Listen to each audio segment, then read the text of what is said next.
Hey everyone! Welcome back to Process to Product, the channel where we uncover how everyday materials go from raw resources to essential products. Today we're diving into how cement is made, the backbone of modern construction. Let's break it down from rock to ready mix. It all begins deep in the earth. Limestone and marl, the key raw materials for cement, are mined from quarries. To extract them, entire rock faces are blasted using controlled explosives. The loose rocks are then crushed into smaller, fist-sized pieces and transported via conveyor belt to large storage warehouses. Limestone and marl stored separately, awaiting their transformation. Next stop, the ball mill. Here, the crushed materials are ground into an ultra-fine powder known as raw meal. The grinding process is fully automated and continuously monitored. Every 20 minutes, the raw meal is tested to ensure the perfect chemical balance. Before moving on, the raw meal enters a homogenization silo, where it's aerated and blended for consistency, a crucial step in cement quality. Now it's time to turn up the heat.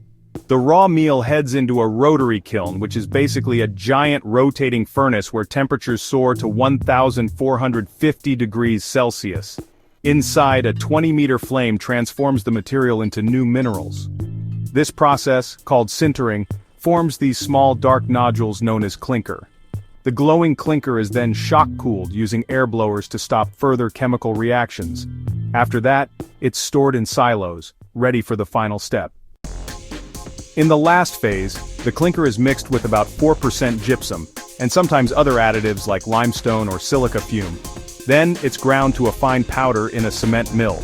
The fineness of this grind actually determines the strength of the final cement. Fun fact: a single teaspoon of cement contains around 2 billion dust particles.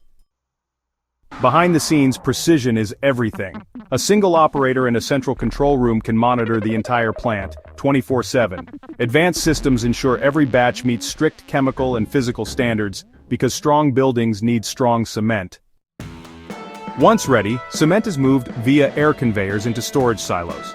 From there, it's shipped in bulk by truck, rail, or even bagged for smaller jobs. Whether it's a high-rise in the city or a rural bridge, cement makes it possible. And that's how crushed rock becomes the foundation of our cities, from pit to product. If you found this breakdown helpful, don't forget to like, subscribe, and hit that bell so you never miss an episode of Process to Product.